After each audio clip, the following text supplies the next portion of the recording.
Vamos con el mapa de síntesis del rodio. Yo quisiera destacar que hay bastantes diferencias entre el cobalto que acabamos de ver y el rodio. Fijaros que aquí no se va a ver una química parecida a la del cobalto, en el que había un estado de oxidación 2 bastante importante. Aquí va a escasear mucho el rodio 2. Vamos a ver mucho de rodio 3, mucho complejo de rodio 3 y también mucho de rodio 1. Y los de rodio 1 pueden cumplir la regla de 18 electrones o en muchos casos en especies cuadradas planas siguiendo más bien la regla de 16 electrones, que aquí diríamos que tiene bastante importancia. Bueno, vamos a ampliar un poco el mapa para que se maneje con mayor comodidad. Yo creo que ahí, por ejemplo. Bien, ante todo decir que en el laboratorio prácticamente siempre se parte del cloruro de rodio trihidrato que aparece aquí. Este es el producto comercial accesible y del que se puede preparar prácticamente todo. A él se puede llegar sin ninguna duda, como se ve aquí, a partir del rodio metal. Rodio metal que desde luego es bastante difícil de atacar. Fijaros, por ejemplo, lo que se hace para preparar este tricloruro de rodio.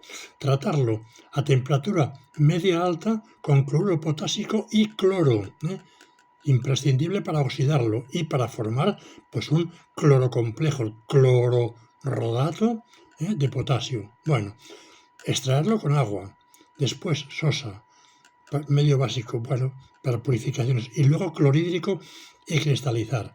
Bien, y el compuesto sale aproximadamente con esta composición, pero no exacta, Y sin embargo, a pesar de no ser un compuesto perfectamente definido, lo escribimos así y se utiliza este compuesto comercial para preparar prácticamente todo. Aquí veremos mezclados derivados de rodio 3, de rodio 1 y ocasionalmente algo de rodio 2, pero raramente. Veamos, por ejemplo, algo sencillo como es el tratamiento de este cloruro de rodio con amoníaco en caliente, luego con clorhídrico, para poder cristalizar este cloruro del cloropentamil rodio, que cristaliza como trihidrato. Bueno, la síntesis es curioso porque dices, bueno, ¿y por qué sale pentamín y no hexamín o tetramín? Bueno, pues hay una tendencia muy fuerte a esto y así está descrito tanto en Brouwer como en Inorganic Synthesis. Fijaros en esta reacción tan interesante. El cloruro de rodio, cuando se le calienta con dimetilformamida, 160 grados, bueno, prácticamente, pues con la dimetilformamida a reflujo, ¿verdad? Bueno, pero muy poco tiempo, simplemente 15 minutos, da un compuesto como este, que en principio sería como difícil de entender. Esto es un dicarbonil diclorrodato de dimetilamonio. Es a fin de cuentas un compuesto de rodio 1. Bien, se ha producido la reducción, pero uno dice, ¿pero y de dónde salen los COs de aquí? ¿De dónde sale este catión dimetilamonio? Bueno, pues si uno piensa un poco, aunque no nos lo indican específicamente, uno sí que puede verlo, que es, bueno, la dimetilformamida es una fuente de monóxido de carbono y es una fuente del catión dimetilamonio. ¿Por qué? Fijaros que la dimetilformamida se puede hidrolizar. Entonces, si se hidrolizaría hasta un formiato de dimetilamonio. Ahí tenemos el catión dimetilamonio. Y, a fin de cuentas, un formiato o ácido fórmico. El ácido fórmico, recordemos que no deja de ser más que el ácido derivado de un anhídrido, que es el CO. Digamos que el anhídrido del ácido fórmico es el CO. CO más agua, ácido fórmico, aunque en la práctica eso no funciona así, fácilmente, vamos. Pero bueno, esto es para ayudaros a entender algo tan raro como esto, que así no se ve tan raro. A partir de este compuesto, de este dicarbonil diclorrodato, se puede preparar otro derivado interesante de rodio 1 y monocarbonil. Fijaros, aquí tenemos un cloro, carbonil bisfosfina. Esto, o fosfano, como más os guste.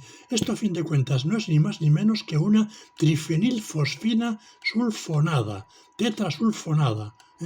Bueno, perdón, tetrasulfonada, no, si es trifenilfosfina es trisulfonada. En cada uno de estos anillos, ¿verdad?, va un grupo sulfónico y luego la sal sódica. Por eso veis que tenemos 3 grupos sulfónicos por 2, 6 grupos sulfónicos, la sal sódica, 6 sodios.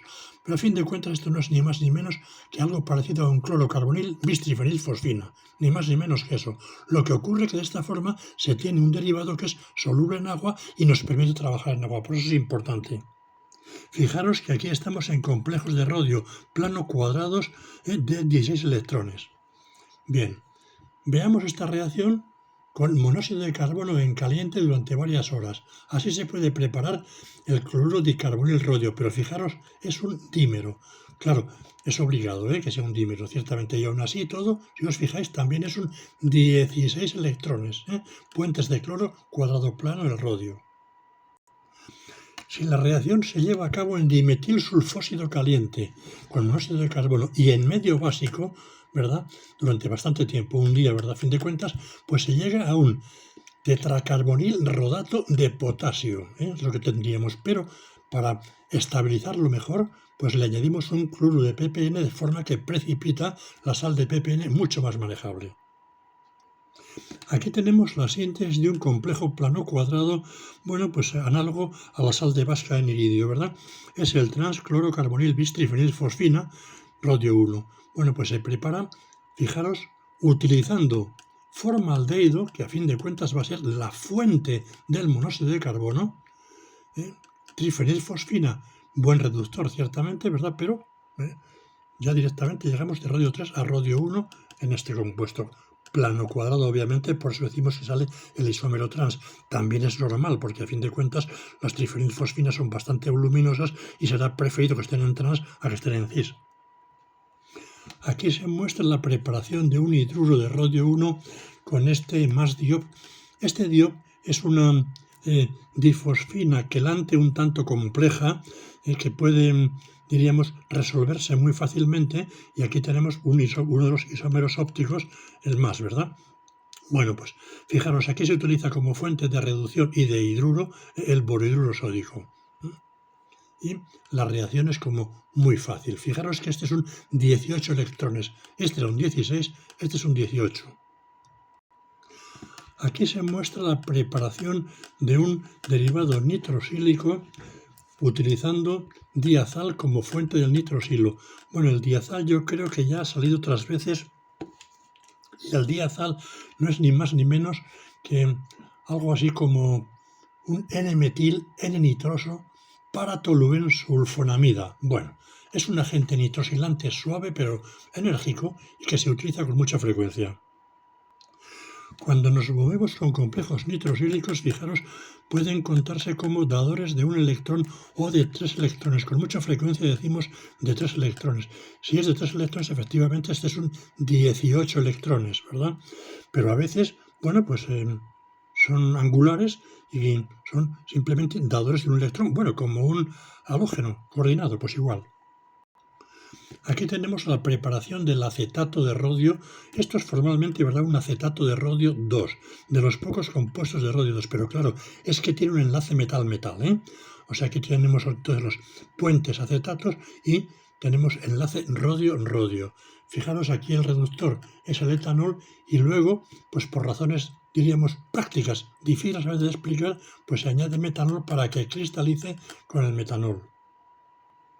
Este acetato es muy adecuado para preparar un clúster de rodio característico, que es este rodio 6CO16. Bueno, pues diríamos que un poco rarillo.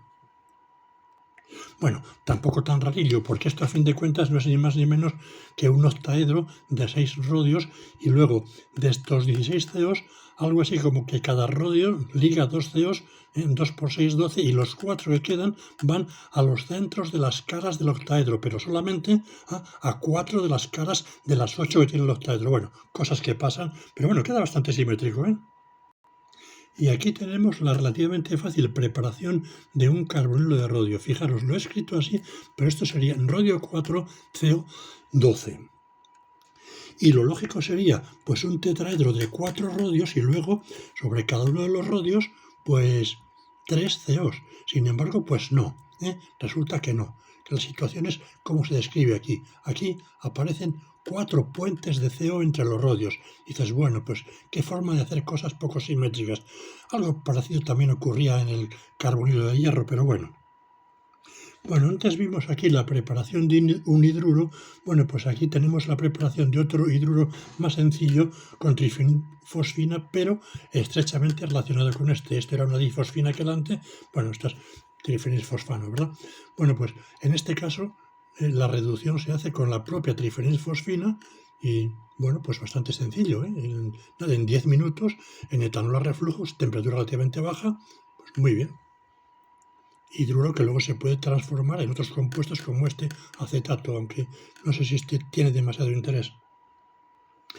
Y aquí tenemos la preparación de uno de los compuestos clásicos, que es un cloruro tris-etilendiamina rodio 3.